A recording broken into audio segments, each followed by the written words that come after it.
A Mulher Diabólica. A história real de terror de Catherine Knight. Catherine Mary Knight nasceu em 24 de outubro de 1955, em Tenterfield, uma pequena cidade rural na Austrália. Desde o início, a vida de Catherine estava destinada a ser tudo menos comum. Ela cresceu em um ambiente dominado pelo caos, onde a violência e a disfunção familiar eram o plano de fundo de sua infância. Sua mãe, Barbara Roken, era uma mulher que havia rompido todos os laços sociais ao deixar seu marido para ficar com Ken Knight, um homem casado que era amigo íntimo de sua família. Esse escândalo manchou a reputação de Barbara e Ken, e o casal fugiu para começar uma nova vida juntos. Ken Knight, o novo padrasto de Catherine, era um homem extremamente violento e alcoólatra, que aterrorizava a família com seus excessos de raiva. Ele frequentemente espancava Barbara, que, por sua vez, descontava sua frustração e raiva nos filhos, incluindo Catherine. Barbara, incapaz de encontrar alívio para sua dor, começou a se abrir com Catherine sobre os abusos que sofria, compartilhando detalhes perturbadores de sua vida sexual. Essa relação distorcida entre mãe e filha plantou as sementes do que Catherine se tornaria. Apesar desse ambiente hostil, Catherine era descrita como uma criança relativamente normal nos primeiros anos de vida. No entanto, sinais de sua futura violência começaram a emergir à medida que ela crescia. Ela era conhecida por explodir em ataques de raiva ao menor sinal de frustração e muitas vezes usava a violência física para resolver conflitos. Na escola, Catherine era uma aluna solitária e problemática, que intimidava outros alunos e agredia professores. Aos 15 anos, ela abandonou a escola sem saber ler ou escrever, mas logo encontrou trabalho em um abatedouro local, um ambiente que seria tanto seu santuário quanto o palco de suas mais terríveis fantasias. O trabalho no abatedouro era brutal, mas Catherine se destacava. Ela desenvolveu uma fascinação doentia pelo processo de abate, especialmente pelo sangue dos animais. Seus colegas de trabalho se lembram de como ela sentia prazer em manipular as facas e descrever os detalhes do abate com entusiasmo. Catherine rapidamente se tornou habilidosa com as lâminas, a ponto de ser promovida a cortadora de carne, um cargo de prestígio para alguém sem educação formal. Ela exibia com orgulho suas facas em casa, pendurando-as acima de sua cama para que, nas palavras dela, estivessem sempre ao alcance.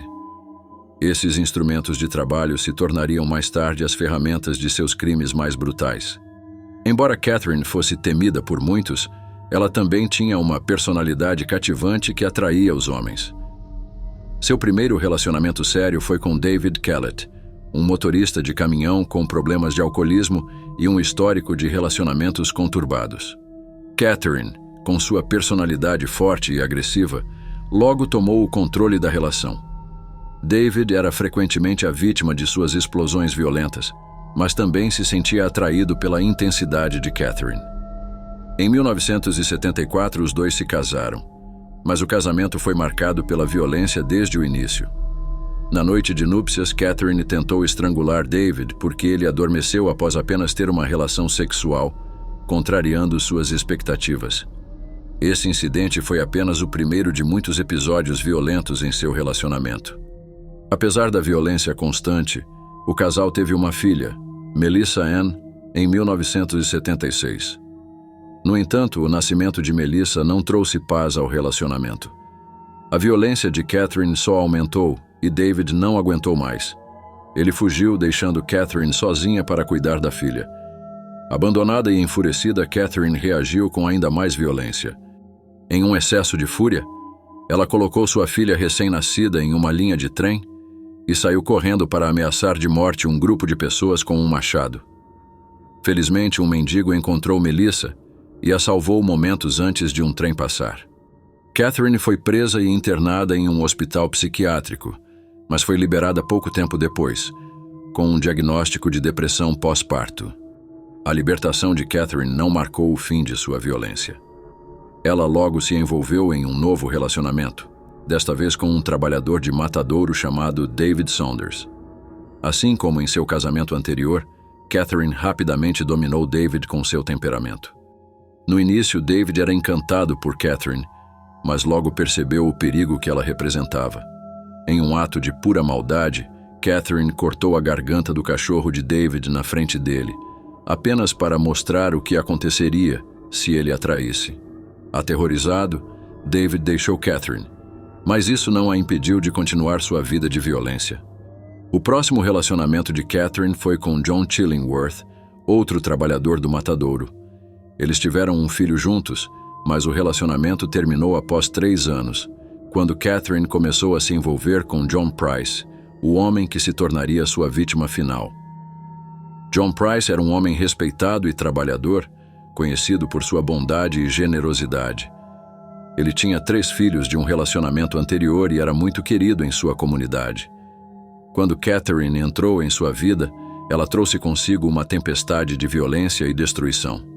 No início, o relacionamento entre Catherine e John parecia promissor. Eles compartilhavam uma paixão pela vida rural, e Catherine parecia ser uma companheira dedicada. No entanto, a máscara logo caiu. Catherine começou a mostrar seu lado possessivo e controlador, e as brigas entre o casal se tornaram frequentes. John tentou terminar com Catherine várias vezes, mas ela o manipulava emocionalmente, ameaçando se matar e prejudicar seus filhos. Incapaz de se livrar dela, John continuou a viver com Catherine, mas sua vida se tornou um pesadelo. Em fevereiro de 2000, após mais uma discussão violenta, John finalmente tomou coragem e foi à polícia, relatando os abusos de Catherine. Ele conseguiu uma ordem de restrição, mas isso não foi suficiente para protegê-lo. Naquela mesma noite, Catherine invadiu a casa de John enquanto ele estava no trabalho. Preparou-se para a noite e esperou por ele na cama, vestida com sua melhor lingerie. Quando John chegou em casa, já de madrugada, ele encontrou Catherine o aguardando. Cansado, ele foi para a cama, talvez acreditando que, após mais uma briga, as coisas se acalmariam. O que aconteceu naquela noite foi um ato de pura maldade. Catherine esperou que John adormecesse profundamente e, em seguida, o atacou com uma faca de açougueiro, apunhalando-o repetidamente. John acordou e tentou fugir, mas Catherine o perseguiu pela casa, esfaqueando-o incessantemente. Ele conseguiu chegar à porta da frente, onde deixou marcas de sangue ao tentar abrir a porta, mas Catherine o puxou de volta para dentro. Ele morreu ali, no corredor de sua casa.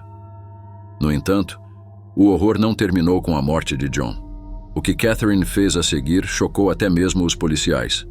Após matá-lo, Catherine pendurou o corpo de John em um gancho de carne, como se fosse um animal abatido, e o desmembrou com precisão cirúrgica, uma habilidade que havia aprendido durante seus anos no matadouro.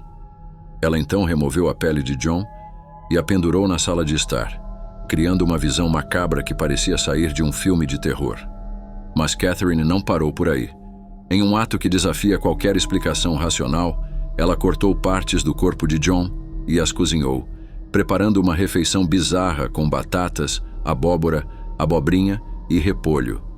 Ela colocou as partes servidas em pratos, junto com o nome dos filhos de John escritos em pedaços de papel, como se estivesse planejando alimentar as crianças com a carne do próprio pai. A frieza e a maldade desse ato são quase impossíveis de compreender. Na manhã seguinte, os vizinhos, preocupados com a ausência de John no trabalho, chamaram a polícia. Os oficiais, ao entrarem na casa, foram confrontados com uma cena de terror indescritível. O corpo de John, ou o que restava dele, estava espalhado pela casa, e o cheiro de carne queimada e vegetais cozidos impregnava o ar. Na sala, os policiais encontraram a pele de John pendurada, como um macabro troféu. Catherine foi encontrada em um estado de aparente calma, deitada na cama, após ter tomado uma overdose de pílulas. Ela foi imediatamente presa e, apesar de inicialmente alegar amnésia e insanidade, foi considerada sã para ser julgada. Durante o julgamento, a verdadeira extensão de sua maldade veio à tona. Testemunhas descreveram Catherine como uma mulher que sentia prazer com o sofrimento dos outros, uma mulher cruel que nunca demonstrou remorso por seus crimes. Em 2001, Catherine Knight foi condenada à prisão perpétua sem possibilidade de liberdade condicional, tornando-se a primeira mulher na história da Austrália a receber essa sentença. O juiz que presidiu o caso, o honorável Barry O'Keefe, descreveu o crime de Catherine como horrível, afirmando que a sua sentença deveria servir como um exemplo de que tal mal não poderia ser tolerado. Sua condenação foi amplamente divulgada pela mídia, e a história do crime brutal chocou não apenas a Austrália, mas o mundo todo.